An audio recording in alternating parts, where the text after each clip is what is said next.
इलाके होंगे, यहाँ पर हम एक्सपेक्ट कर रहे हैं कि मूसलाधार बारिश जो होगी, इससे अर्बन फ्लडिंग का भी खदशा है। ख़ास तौर पे जो शहरी इलाके हैं जैसा कि लाहौर है, रावलपिंडी में भी आज हम एक्सपेक्ट कर रहे हैं कि लेट नाइट में जो है ना वो अच्छी बारिश हो जाएगी।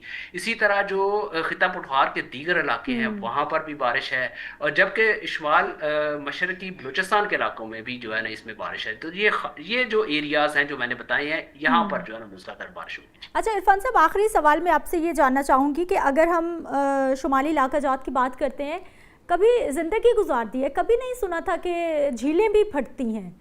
वो क्या फिनोमिना है, या फिर वो भी क्या मौसमियाती तब्दीली से उसको जोड़ा जा सकता है कि ऐसा क्या हो गया है पाकिस्तान में कि अब इस तरह के मामला। लास्ट ईयर भी हमने देखा कि बहुत बड़े लेवल पे नुकसान हुआ, पूरे पूरे गांव बह के चले गए उसके साथ।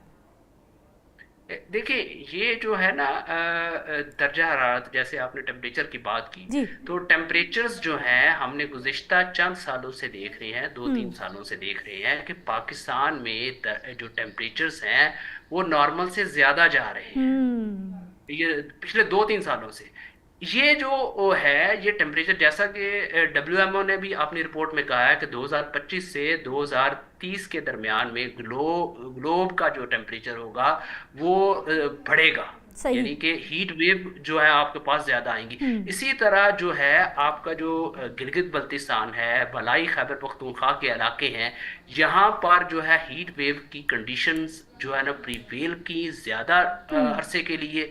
और जाहिर बात है क्योंकि सर्दियों में बर्फबारी होती है, वहां पर ग्लेशियर्स होते हैं, बर्फ मेल्ट होती है, तो बर्फ का जो मेल्टिंग रेट है वो बढ़ जाता बढ़ है, यानी कि वो जाता है। ज्यादा मेल्ट हो ठीक जाती है है, इरफान जिसकी साहब। वजह से पानी गर्म हो इरफान गर्ग जाता है। साहब, आप हमारे साथ मौजूद रहे सर, बहुत शुक्रिया। आपने बताया हमें कि किस तरह से आइंदा से 24 से 48 घंटे जो है वो मोस्ट इम्पॉर्टेंट है, वेदर कंडीशंस इसी तरह से चल सकती हैं, और फिर उसके बाद आहिस्ता आहिस्ता ये सिस्टम कमज़ोर होगा। लेकिन अभी सितंबर मिड तक इस तरह के स्पेल्स आ सकते हैं, इसलिए आपको बहुत एहतियात रहना है अपना प्लान बनाते वक्त। मुझे अपनी इजाज़त देनी है, इंशाल्लाह कल के प्रोग्राम में मुलाकात करेंगे। अल्लाह ने के बाद।